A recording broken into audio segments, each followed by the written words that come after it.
सिद्धि हिंदी विद्यालय YouTube channel में आप सभी का हार्दिक स्वागत है।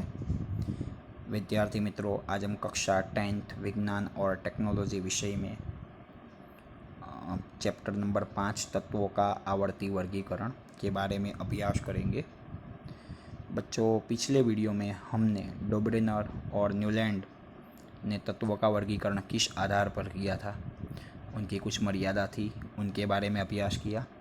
आज के इस वीडियो में हम तत्वों के वर्गीकरण में मेंडेलीव नामक वैज्ञानिक ने क्या योगदान दिया उसके बारे में अभ्यास करेंगे। न्यूलैंड का जो अष्टक का नियम था, अष्टक का जो सिद्धांत था, उसका अस्वीकार हुआ क्योंकि उसके सिद्धांत की कुछ मर्यादा थी। उसके बाद अनेक वैज्ञानिकों ने तत्वों के वर्गीकरण के लिए संशोधन चालू रखे। न्यूलैंड के अष्टक के सिद्धांत का जो अस्वीकार हुआ, फिर अलग अलग वैज्ञानिकों ने तत्वों का वर्गीकरण करने के लिए संशोधन चालू रखे और परिणाम स्वरूप तत्वों के गुणधर्म और उनके परमाणुीय दल के बीच का संबंध प्रस्थापित कर सके। बहुत सारे वैज्ञानिकों ने इसके बारे में खोज चालू की और परिणाम आया कि तत्वों के जो भी गुणधर्म है और उनके परमाणुीय दल है, उनके बीच के संबंध को हम प्रस्थापित कर सके। तत्वों का वर्गीकरण अलग अलग वैज्ञानिकों ने किया था, परंतु उसका जो मेन योगदान जाता है वो है रशियन रसायन शास्त्री दिमित्री इवानोविच मेंडेलीव।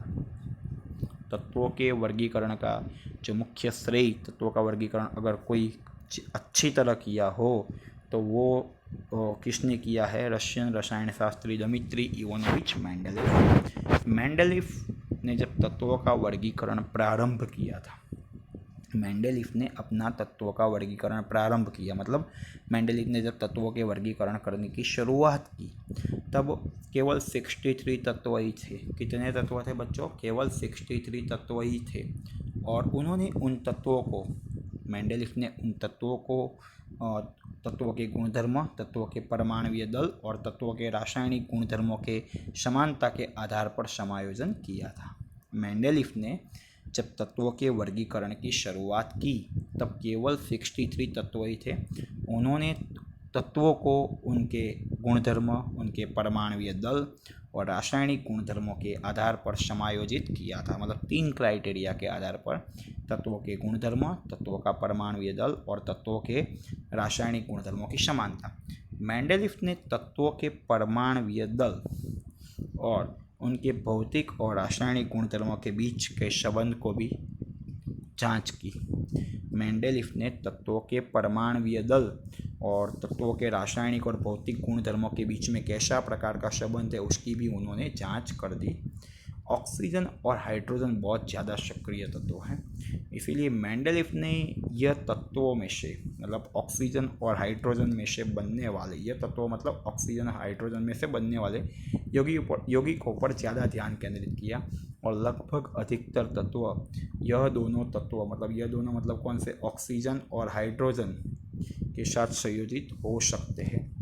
ऑक्सीजन और हाइड्रोजन अधिक सक्रिय तत्व होने से मेंडेलीव ने यह तत्वों में से बनने वाले यौगिकों पर ध्यान केंद्रित किया, क्योंकि ये दोनों बहुत सक्रिय तत्व थे और अधिकतर तत्व इन तत्वों मतलब हाइड्रोजन और ऑक्सीजन के साथ संयोजित हो सकते थे। मेंडेलीव ने अन्य तत्वों द्वारा बनने वाले हाइड्राइड और ऑक्साइड के सूत्रों को तत्वों के वर्गीकरण के मूलभूत गुणधर्मों में से एक गुणधर्म की तरह बताया था। मेंडेलीव ने क्या किया?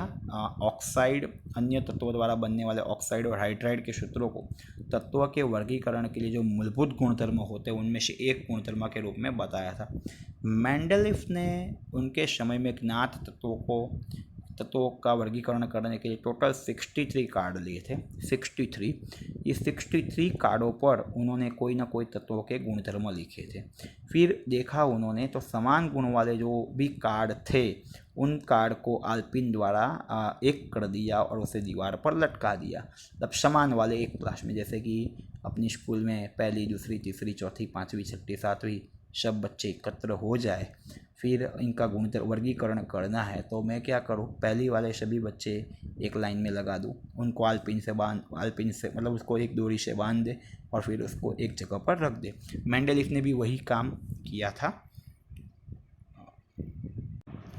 फिर मेंडेलिफ ने देखा कि अधिकतर तत्वों को आवर्त सारणी में स्थान प्राप्त हो गया था। मेंडेलिफ ने इस प्रकार काम किया तो उन्होंने देखा कि अधिकतर तत्वों को आवर्त सारणी में स्थान प्राप्त हुआ और यह तत्वों का समायोजन परमाणुीय दल के चढ़ते क्रम में था। यह तत्वों का जो भी समायोजन था, जो भी उन्होंने आवर्त सारणी बनाई, वो परमाणुीय दल के चढ़ते क्रम में थी। यह वर्गीकरण में ऐसा प्रेक्षण करने में आया कि समान भौतिक और रासायनिक गुणधर्म वाले तत्व एक निश्चित क्रम के बाद दोबारा पुनरावर्तित होते हैं। मतलब क्या कि ऐसे तत्व कि जिसके भौतिक और रासायनिक गुणधर्म समान हो, वो सारे तत्व, समान गुण वाले तत्व एक निश्चित क्रम के बाद दोबारा पुनरावर्तित होते हैं। यह प्रेक्षण के आधार पर मेंडेलिफ ने अपना आवर्त नियम प्रस्तुत किया। क्या है मेंडेलिफ का आवर्त नियम? मेंडेलिफ का आवर्त नियम हमें ये कहता है तत्वों के गुणधर्म उनके परमाणुीय दल के आवर्ती विधेय। जब परमाणुीय दल बदलेगा तो तत्वों के रासायनिक और भौतिक गुणधर्म भी बदल जाते हैं। क्या कहा? परमाणुीय दल बदल जाएगा तो तत्वों के गुणधर्म भी बदल जाएंगे। तत्वों के गुणधर्म उनके परमाणुीय दल के आवर्ती विधेय है। तत्वों के गुणधर्म उनके परमाणुीय दल के आवर्ती विधेय है। और मेंडेलिफ की आवर्त सारणी में क्षैतिज पंक्ति मतलब आड़ी लाइन को हम आवर्त कहते हैं और ऊर्ध्वाधर स्तंभ को हम कहते हैं वर्ग अथवा समूह। क्या कहा? मेंडेलिफ की आवर्त सारणी में क्षैतिज पंक्तियों को हम क्या कहते हैं? आवर्त कहते हैं। और ऊर्ध्वाधर स्तंभ को हम क्या कहते हैं? ऊर्ध्वाधर स्तंभ को हम कहते हैं वर्ग। क्षैतिज पंक्तियों को क्या कहते हैं? क्षैतिज पंक्तियों को हम क्या कहते हैं? आवर्त कहते हैं। और ऊर्ध्वाधर स्तंभ को हम क्या कहते हैं? वर्ग कहते हैं। क्या कहते हैं? वर्ग कहते हैं। फिर मेंडेलिफ की आवर्त सारणी की विसंगतता मतलब उन्होंने कुछ बोला है पर हुआ नहीं। आवर्त सारणी में तत्वों के समायोजन के दौरान कुछ तत्वों के स्थान के लिए विसंगतता दिखाई दी। अभी मैंने आपको बोला कि मैंने ये तत्वों का वर्गीकरण परमाणुीय दल के चढ़ते क्रम में किया है। कोई एकाध जगह पर मुझे एडजस्टिंग करने के लिए वहाँ पर मेरा परमाणुीय दल का चढ़ता क्रम मैनेज नहीं हो रहा है, ये छोड़ दो, तो उसको हम कहते हैं विसंगतता। तो आवर्त सारणी में तत्वों के समायोजन दौरान कुछ तत्वों के स्थान के लिए विसंगतता दिखाई पड़ी, जिसमें अंशतः अधिक परमाणुीय दल वाले तत्वों को अंशतः कम परमाणुीय दल वाले तत्वों से पहले रखना पड़ा। अर्थात यह क्रम बदलने से समान गुण वाले तत्वों का एक स्थान एक साथ समायोजित कर सके। मेंडेलिफ ने जो अपनी आवर्त सारणी बनाई थी उसमें दो क्राइटेरिया थे। पहला क्राइटेरिया क्या था कि उन्होंने परमाणुीय दल के चढ़ते क्रम में तत्वों को समायोजित किया, और दूसरा क्राइटेरिया ये था कि समान गुण वाले तत्व एक ही वर्ग में आने चाहिए। तो उन्हें वो समान गुण वाले तत्वों को एक साथ में रखने के लिए उन्होंने क्या किया? अब अधिक परमाणुीय दल वाला तत्व पहले रखा और कम परमाणुीय दल वाला तत्व बाद में रखा। उनके नियम के मुताबिक कम परमाणुीय दल वाला तत्व पहले आता है और अधिक परमाणुीय दल वाला तत्व बाद में आता है, परंतु उन्होंने कई जगह पर, कुछ एक जगह पर उन्होंने अधिक परमाणुीय दल वाला तत्व पहले लिखा और कम परमाणुीय दल वाला तत्व बाद में लिखा। ऐसा क्यों किया? ऐसा किया क्योंकि समान गुण वाले तत्वों को उन्हें एक साथ में रख सके। आपके मेंडेलिफ की आवर्त सारणी किताब में निकाल कर देखेंगे तो उसमें देखना कोबाल्ट और निकल। कोबाल्ट का जो परमाणुीय दल है 58.93, निकल का है 58.71। निकल के लिए Na लिखा है, कोबाल्ट के लिए CO लिखा है। जनरली आना चाहिए निकल पहले आना चाहिए, कोबाल्ट बाद में आना चाहिए, परंतु उन्होंने कोबाल्ट को पहले लिखा और निकल को बाद में लिखा। फिर दूसरी बात, टेलुरियम और आयोडीन 5वीं आवर्त में देखते हैं तो टेलुरियम का जो परमाणुीय दल है 127.60 TE, आयोडीन का जो परमाणुीय दल है 126.90 I। इधर भी यही प्रॉब्लम है, पहले आना चाहिए आयोडीन फिर आना चाहिए टेलुरियम, पर उन्होंने लिखा है पहले टेलुरियम फिर आयोडीन। ऐसा करने से उन्हें एक ही फ़ायदा हुआ कि समान गुण वाले तत्वों को एक साथ में रख सके। मेंडेलिफ ने जब तत्वों का वर्गीकरण किया था तब आवर्त सारणी में कुछ स्थान खाली रखने पड़े, क्योंकि उस समय में वह तत्वों की खोज नहीं हुई थी। मेंडेलिफ ने यह खाली स्थानों की मर्यादा को ध्यान में रखे बिना, निर्भयता से, कुछ भी सोचे बिना तत्वों के अस्तित्व की भविष्यवाणी की जो उस समय खोजे गए नहीं थे। क्या किया? मेंडेलिफ ने जब तत्वों का वर्गीकरण किया तब आवर्त सारणी में कुछ स्थान खाली थे, क्योंकि उस समय में वो तत्वों की खोज हुई नहीं थी। मेंडेलीफ ने एक खाली स्थान की मर्यादा को ध्यान में रखे बिना सीधा ही बता दिया वो खाली स्थान में कौन से तत्व आएंगे, उस तत्वों के गुणधर्म कौन से होंगे, उसकी भविष्यवाणी भी उन्होंने कर दी। ठीक है, फिर हम देखते हैं उसी क्रम में आगे मेंडेलीफ ने ये तत्वों का नामकरण, जो तत्व खोजे गए नहीं थे वो तत्वों का नामकरण उसी वर्ग में उससे पहले आने वाले तत्व के नाम में संस्कृत शब्द एकापूर्वक लगाकर किया था। क्या किया? ये जो भी स्थान आवर्त सारणी में उन्होंने खाली छोड़े थे, बराबर, उस स्थान पर कौन जो भी तत्व आएगा उसका नामकरण भी उन्होंने पहले से ही बता दिया। उसका नामकरण कैसे होगा? तो उसी वर्ग के उससे पहले आने वाले तत्व के नाम में एका शब्द लगाना है।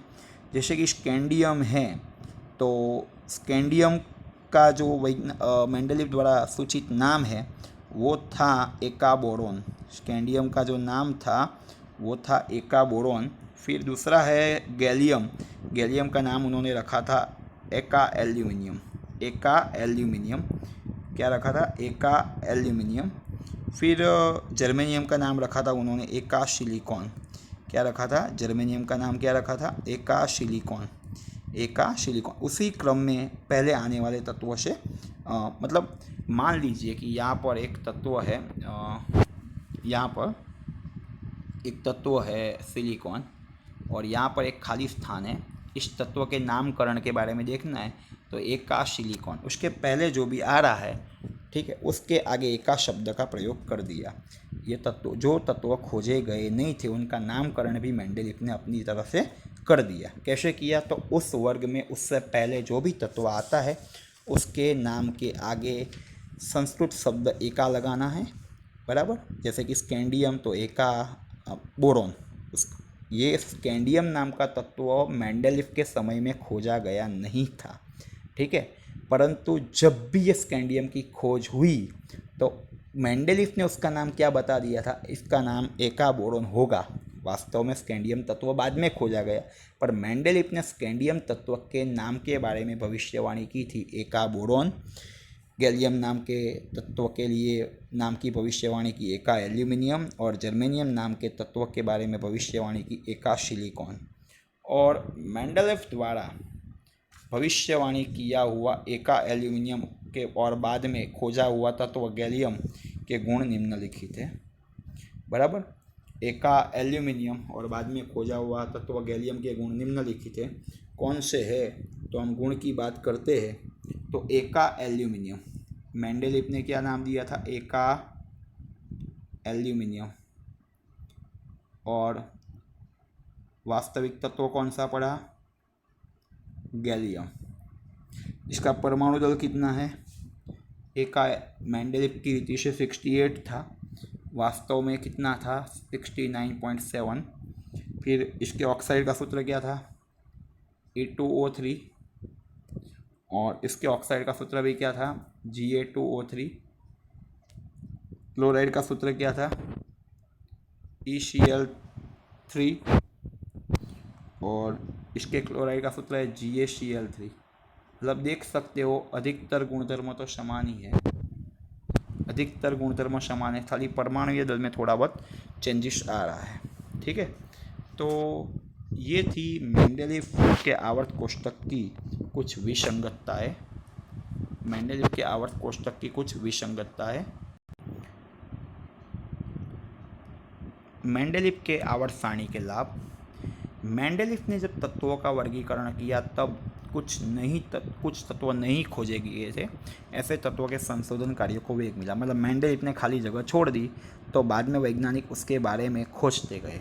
मतलब मेंडेलीफ ने जब तत्वों का वर्गीकरण किया तब कुछ तत्व नहीं खोजे गए थे, तो ऐसे तत्वों के संशोधन कार्यों को वेग मिला। कुछ तत्वों के परमाणु दल की दोबारा जांच की गई कि भाई वास्तव में क्या परमाणु दल की तो गलती नहीं है ना, मतलब परमाणु दल की अगेन जांच की गई।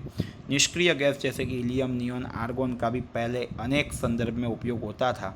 यह गैसों की खोज उनकी निष्क्रियता और अल्प मात्रा के कारण थोड़ी देर से हुई, क्योंकि उतना इसका उपयोग ज़्यादा नहीं हो रहा था, बराबर है, तो उसकी खोज लेट हुई। परंतु मेंडेलीफ ने आवर्त सारणी की विशेषता यह भी थी कि निष्क्रिय गैसों की खोज होने के पश्चात मेंडेलीव की आवर्त सारणी में एक भी तत्व का स्थान छिन्न भिन्न किए बिना, एक भी तत्व के स्थान को हिलाए बिना यह निष्क्रिय गैसों को एक अलग वर्ग में समायोजित कर दिया। मतलब निष्क्रिय गैसों की खोज हुई ना, फिर भी मेंडेलीव की आवर्त सारणी में एक भी तत्व का स्थान हमें अदल बदल करना नहीं पड़ा। एक, परमाणु दल की दोबारा जांच की गई, और नंबर 3 कि मेंडेलीव ने जब तत्वों का वर्गीकरण किया तब कुछ तत्व खोजे गए नहीं थे, तो जो तत्व नहीं खोजे गए थे उनके खोज के संशोधन कार्य को वेग मिला। धन्यवाद।